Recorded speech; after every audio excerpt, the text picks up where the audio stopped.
Pourquoi Erling Haaland a-t-il refusé de célébrer son but contre le Real Madrid? La véritable raison va te surprendre.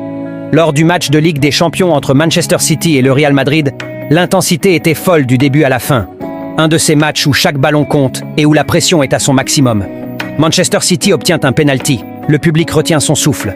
Haaland s'avance calmement, le regard froid, sans la moindre précipitation. Il frappe la balle avec précision. Une frappe sèche, maîtrisée, sans puissance excessive, comme s'il savait déjà qu'elle finirait au fond des filets. Mais juste après, quelque chose choque tout le monde. Aucune célébration, aucun cri, aucun geste, même pas un regard vers le public.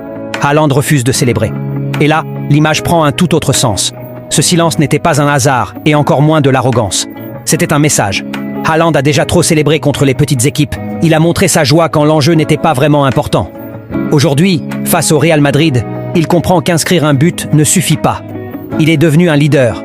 Marquer contre un adversaire de ce niveau n'est pas une surprise, mais un devoir. Son absence de célébration exprime une chose simple mais extrêmement forte. Le travail n'est pas encore terminé.